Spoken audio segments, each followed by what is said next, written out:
अच्छा, अब हम बात करते हैं गारफिंकल जी के सिद्धांत की अवधारणाएं। गारफिंकल के सिद्धांत की अवधारणाएं।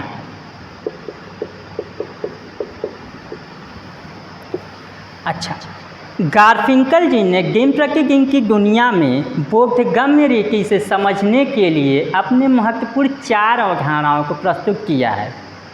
दिन प्रतिदिन की दुनिया को बोधगम्य तरीके से समझने के लिए पारस्परिक क्रिया विधि और जन विधि को काम में लेते हैं और इसके तहत वो 4 अवधारणाएं को प्रस्तुत करते हैं। वो 4 अवधारणाएं कौन कौन सी है आप देखिए।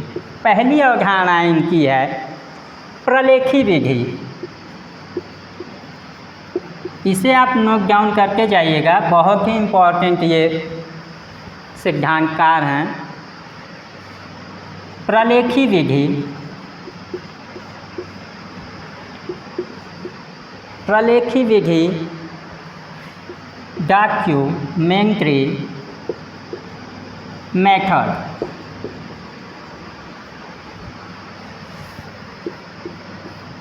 दूसरा है आत्मवाचक क्रिया।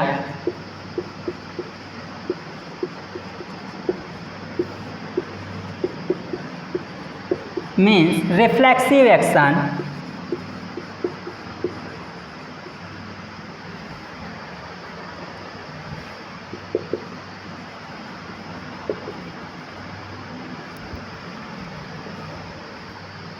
तीसरा जो अवधारणा इन्होंने किया वो थी निर्देशिका।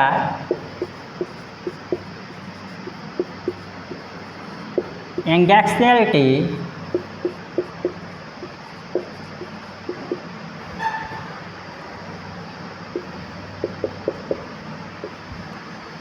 और चौथी जो इनकी अवधारणा थी वो थी सामान्य यथार्थता।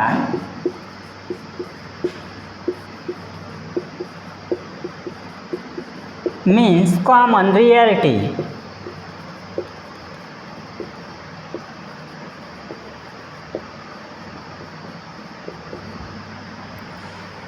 इन्होंने यहाँ पे यही 4 अवधारणाएं दी। गारफिंकल जी के सिद्धांत की यही 4 अवधारणाएं थी। पहले की प्रलेखी विधि, जिसे वो डॉक्यूमेंट्री मेथड कहते थे, जो कि आपको मैंने पहले बोला था ना कि डॉक्यूमेंट्री मेथड का इस्तेमाल होता है। तो डॉक्यूमेंट्री मेथड के बारे में हम यहाँ अवधारणाओं के अंतर्गत आपको समझा देंगे।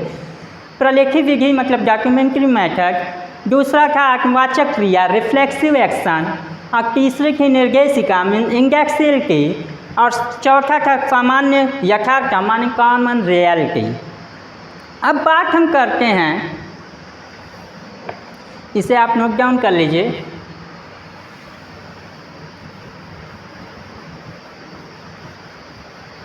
सबसे पहले हम बात करते हैं आखिर प्रलेखी विधि है क्या।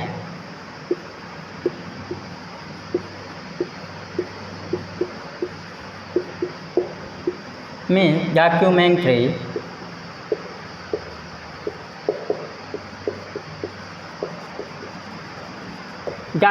मेथड है क्या।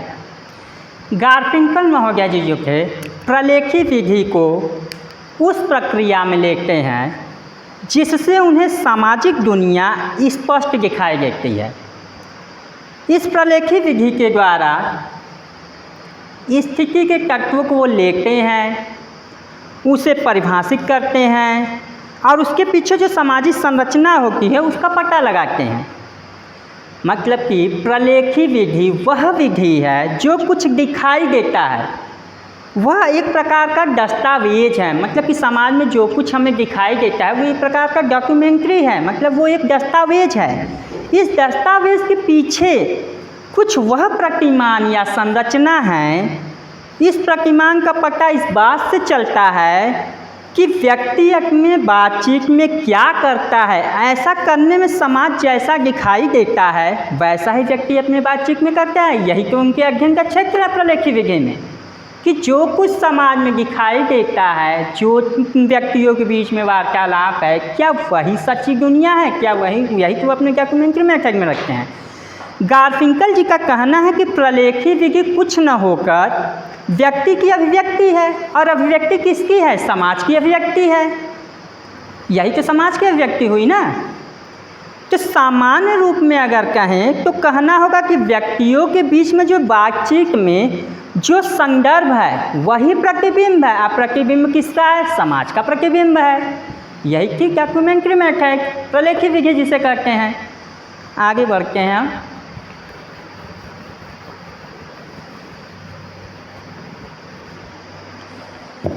दूसरा क्या था?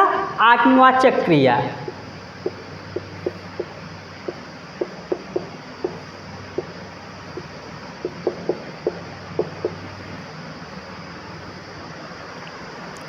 मतलब कि रिफ्लेक्सिव एक्शन।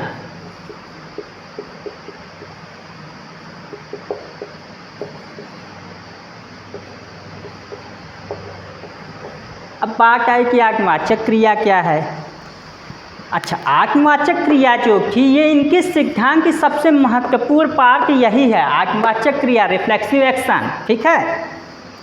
व्यक्ति जब किसी एक स्थिति, समझिएगा कि व्यक्ति जब किसी एक स्थिति में किसी क्रिया को करता है तो उसका अर्थ वह अपने अनुभव और बोध के अनुसार करता है। मतलब कि व्यक्ति जब किसी एक स्थिति में किसी क्रिया को करता है तो उसका अर्थ वह अपने अनुभव और बोध के अनुसार देता है। इसे ही आत्मवाचक क्रिया कहते हैं। ठीक है।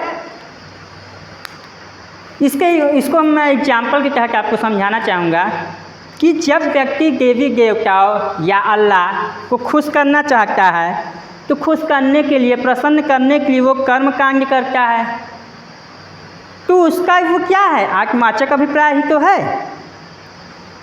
उसका आत्मवाचक क्रिया क्या होती है कि परमात्मा उसे, उसके पूजा पाठ के पीछे क्या मकसद होता है? यही होता है ना कि भगवान उसे खुश रखेगा और दिन प्रतिदिन में होने वाली घटनाओं, दुर्घटनाओं से उसे बचाएगा। ठीक है। और उसे कोई दुख नहीं सहने पड़ेंगे, सब कुछ उसके अच्छे से बीत जाएंगे।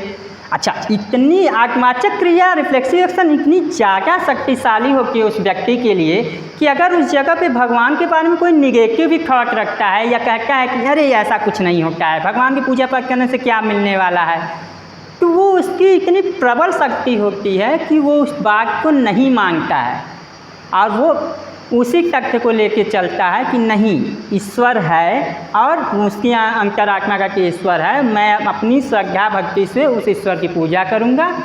वो उसका क्या है? आत्मवाचक क्रिया है। गार्फिंकल जी का कहना है कि मनुष्य की अधिकांश पारस्परिक क्रियाएं आत्मवाचक ही होती है। मतलब व्यक्ति जो मन में सोचता है वही तो करता है, वही क्रिया न करता है जो मनुष्य मन में सोचता है, और उसे वो अपने बोध के अनुसार करता है। मतलब अपने ज्ञान, बोध ज्ञान के अनुसार वो उस चीज़ को करता है। आई बात समझ में? इसे भी आप नोट डाउन कर लीजिएगा। आते हैं इनकी तीसरी अवधारणा की तरफ। तीसरी अवधारणा इनकी थी निर्देशिका। थल क्या थी इनकी? निर्देशिका।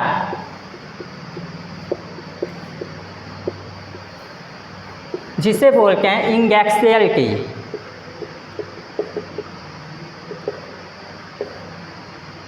इंडेक्सुअलिटी क्या है? सामने वाला व्यक्ति जो है मुट्ठी बांधकर हमें क्या इशारा कर रहा है? अब हमारे मन में आता है सामने वाला मुट्ठी बांध के रखा हुआ है, अगर उसका गुस्सा बढ़ गया कि वो हमसे मारपीट कर लेगा।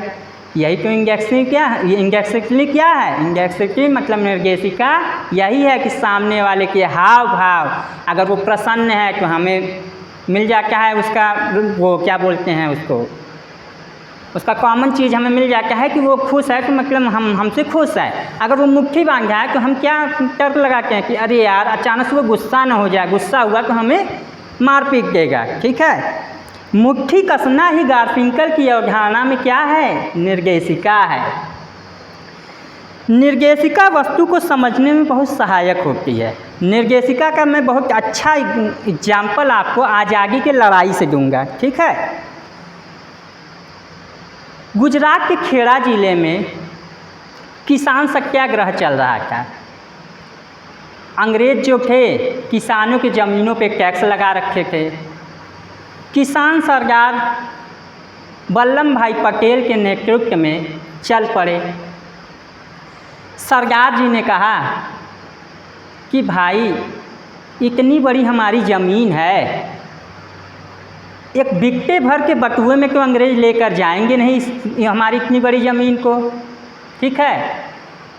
तो हम टैक्स क्यों गए, आखिर हम टैक्स क्यों गए? क्या अंग्रेज इतने मजबूत हैं कि वो अपने बिकटे भर के बटुए में इतनी बड़ी हमारी ज़मीन को लेके जा सकते हैं? नहीं ना।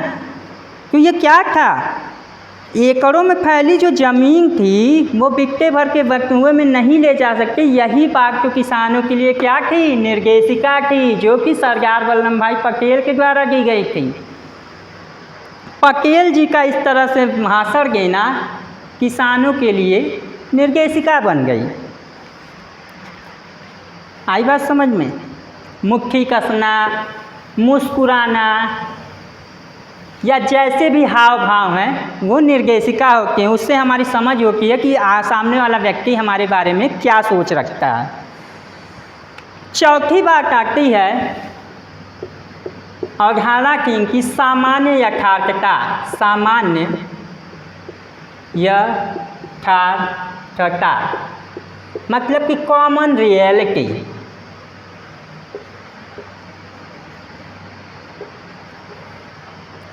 अब बात आती है कॉमन रियलिटी क्या है। जनविधि का सबसे पहला उद्देश्य रोज़मर्रा यानी दिन प्रतिदिन की दुनिया को समझना था, ठीक है। और वे इस दुनिया को पारस्परिक संबंधों के द्वारा समझते थे। ये तो आपको पता ही है कि इनके सिद्धांत जो है टोटल पारस्परिक सिद्धांत पे ही निर्मित थे, ठीक है। ऐसा करने में वो मुख्य रूप से दो अवधारणाओं का प्रयोग करते थे, यानी दो धारणाएँ इनकी थी। पहली धारणा इनकी थी कि सामाजिक व्यवस्था उन तकनीकों के प्रयोग द्वारा बनी है जो लोगों को एक निश्चित बोध या अर्थ देते हैं, जो रिफ्लेक्सिव मेथड था। सेम वही चीज़ यहाँ बोले हैं।